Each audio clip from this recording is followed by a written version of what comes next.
With the new year comes new additions to the channel, and one thing that I've been wanting to do with this channel for maybe a day now is do more real-life NASCAR things. So without further ado, I introduce you to our new talk show, The Slide Job.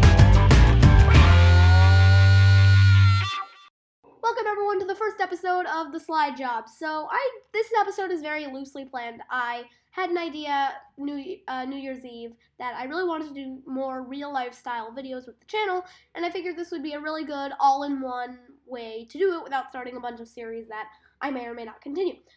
Anyways, the first thing on my little notes here says intro the podcast, and I think I did a pretty good job doing that, but just to give you a bit of an overview, on the show we'll be talking about things like race recaps, NASCAR news, rumors, and sometimes I'll do special episodes where I talk about specific drivers more in depth. Think Black Lives Matter style, but kind of all in one and in a different style. You'll see what I mean as this show kind of progresses, but I think it's going to be a lot of fun to make. If you guys really don't like it, then, well, I guess I'm not making it. Anyways, it's not NASCAR season yet, but I had this idea thinking, I think we should do some 2019 NASCAR predictions. And oh look, it says on my notes, 2019 NASCAR predictions. So guess what we're doing today?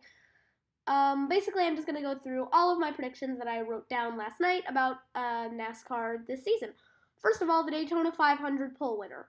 So, to give you a bit of a background, I did some research on the previous 500 pole winners, and using that, figured that Daniel Hemrick would be your 2019 Daytona 500 pole winner.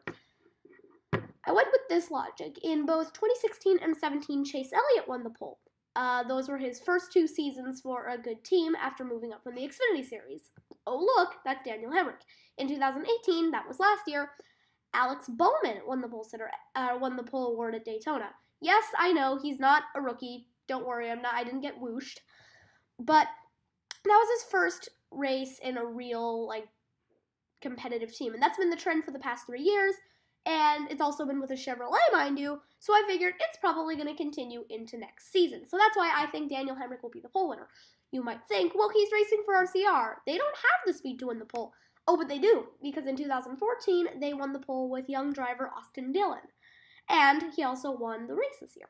Anyways, the next prediction I have is who will win the Daytona 500. For this, I chose young Ryan Blaney. Who better? Let me tell you my thought process here. In both 2017 and 18, which you could argue were both Ryan Blaney's best seasons, he came very close to a Daytona 500 victory. Keep in mind that in 2017, had A.J. Allmendinger hooked up with him more, he probably could have gotten around Kurt Busch. And then in 2018, he was pretty much competitive all around.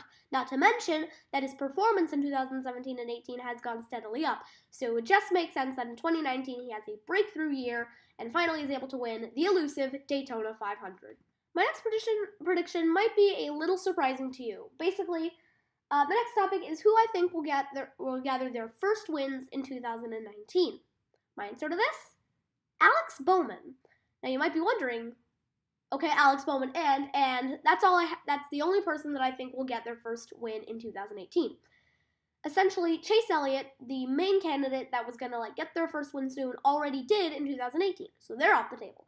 Eric Jones was able to get a breakthrough victory at Daytona, so he's off the table.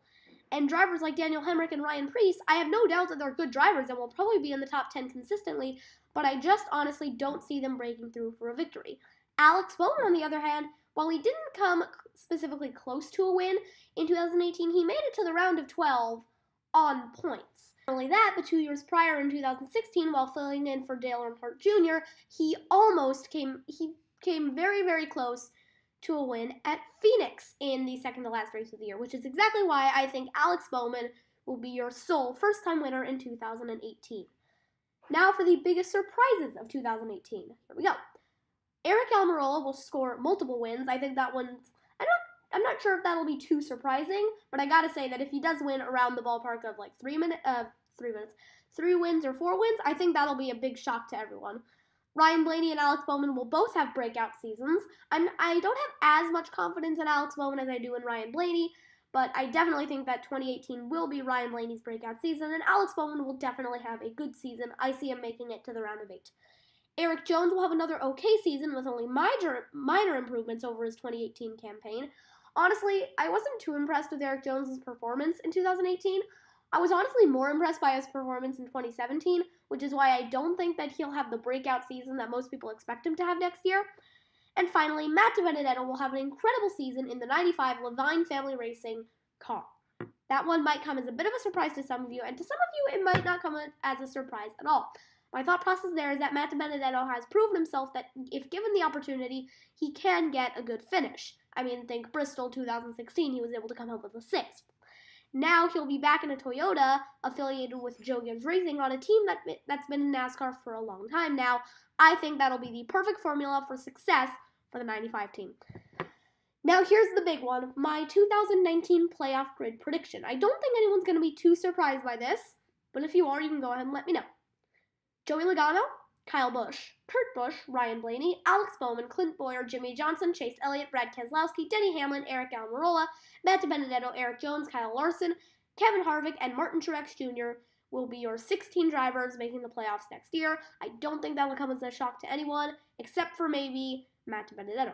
A couple of things of note here. I was on the edge of putting Paul Menard in, but I ended up putting him out. I think it was for Larson because he ended up taking up a spot that I needed to give to someone else. Now, we're getting down to our final 2 predictions. My final 4 I see as Brad Keselowski, Ryan Blaney, Chase Elliott, finally, and Kyle Busch.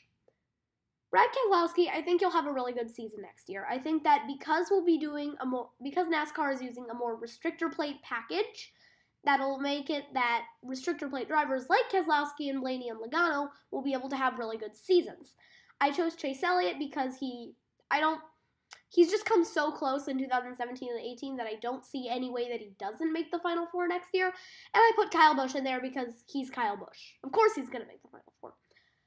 Lastly, I have my champion as the plate racing king of them all, Brad Keselowski. Let me give you a bit of explanation on this. As I mentioned earlier, I do think that the 2019 Aero package will absolutely make it so that drivers like Keselowski and Blaney, and Almirola in general, especially Fords, they're always good at restrictor placing. Restrictor plate. I can English. Restrictor plate racing. I think that's going to lead to drivers, like I said, like Keselowski and Blaney, to really having really good seasons, breakout seasons, whatever you want to call them. Also, Homestead is 1.5 miles, so we will be using that package. Anyways, those are really all my thoughts for today. I didn't have too big of an episode planned out. I decided it'd be fun to kind of show you guys what this podcast is going to be about. Hopefully you'll like it in 2019. If you don't like it, well, you don't have to watch it.